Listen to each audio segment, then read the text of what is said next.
Yes, before I start, just a brief background. So within the Efficient Group, we've got an investment consulting firm called Boutique Investment Partners, and we cover a range of clients from retail clients to institutional funds.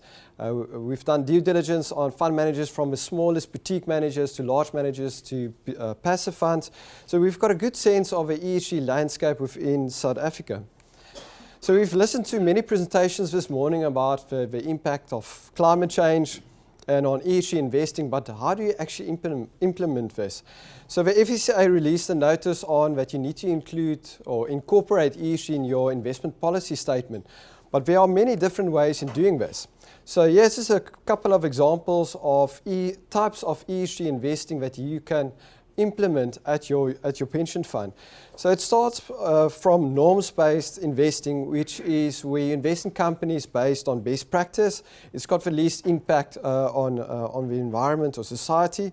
The next one is where you only select the best performing ESG stocks in each sector. The next one is where you exclude stocks in the sector. Then there's integration, engagement, sustainability. Under sustainability, it's like your green technologies, where you invest in a specific theme like green technologies.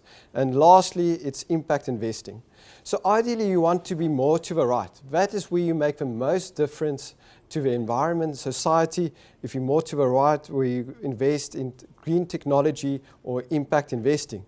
But unfortunately, that's limited in the retail space. So within the pension fund space, there are options available to you, but in the retail space, that is quite limited.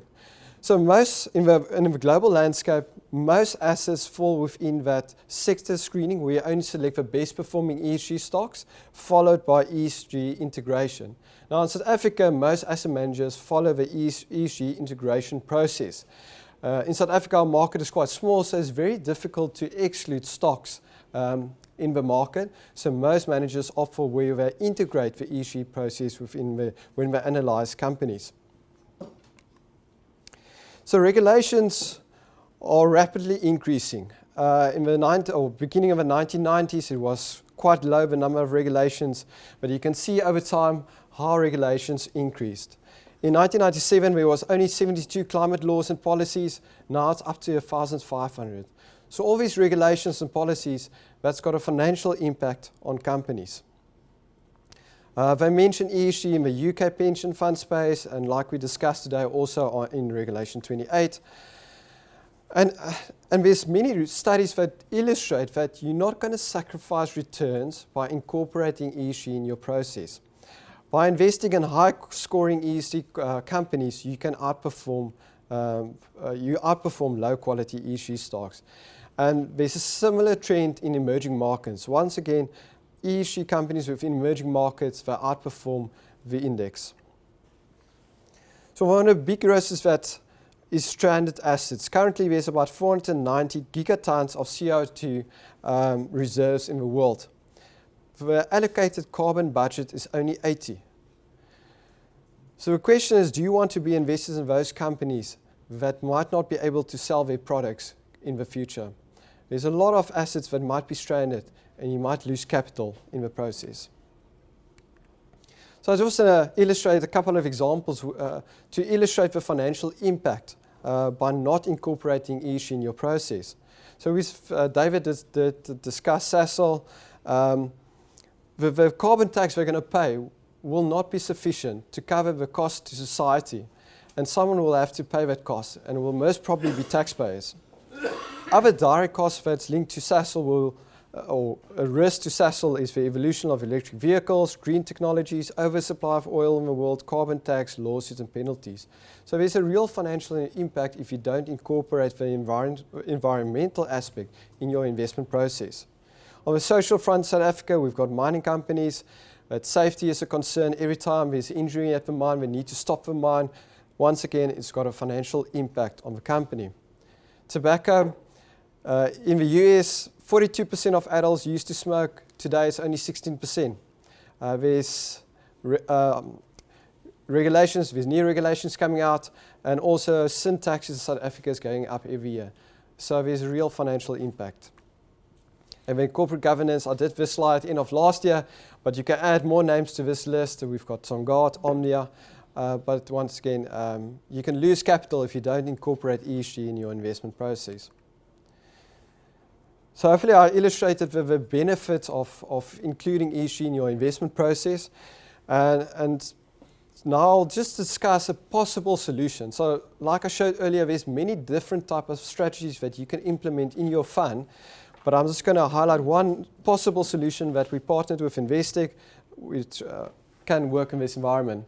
So currently there's about 160 stocks available in the market. We said we want to exclude the top 200 or top 100 emitters, carbon emitters in the world. So in that list is Sasol, Anglo American, Billiton, Exxaro, Glencore. So we say we don't want to be in that top 100 or top 200 global carbon emitters in the world. We also exclude gaming stocks, exclude tobacco stocks. Then you've got 155 stocks left.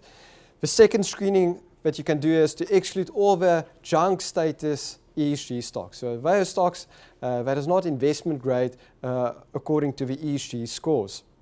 And lastly, you can add a valuation overlay. So ideally, if you analyze a market, you want to be in the right upper quadrant. That is where you get good quality ESG stocks and also good valuation. But you can see also there's many companies to the left that's good quality ESG stocks, but they're also expensive. Then some asset managers might argue that they'll invest in a company like Sasol because even if it's got a low ESG score, it's cheap for a stock. And then they invest in this low quadrant here to the right. The risk to that is you're going to end up in a value trap. So there might be a reason why a company is cheap, because they're low quality, they're cheap, and they might remain cheap for foreseeable future. So just being a passive investor and excluding those 10 stocks that I mentioned earlier, you can outperform a cap swix. So it's not impossible, and if you do some active management of your fund, hopefully that will even look better. But what we discussed yesterday is that the easiest way to change the industry is to change the benchmarks we give to asset managers. So here we use the cap swix. That's the most common benchmark that we use in the industry, so our top 40 all share of the cap swix. But the easiest way to change the mindset of the industry is to change the benchmark we give to asset managers. The S&P recently launched new ESG or low carbon indices in South Africa, which illustrate that you don't have to sacrifice returns in a low carbon fund. So if we give those type of indices or benchmarks to asset managers, that might be an easier way to convert the industry to a low carbon industry. So to conclude is that there's still a lot of discussions we need to have with our clients, with retail clients, to pension funds.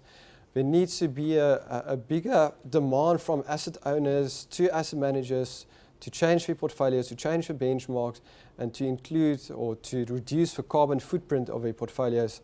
But there's still a lot that we can do. Awesome. Thank you very much.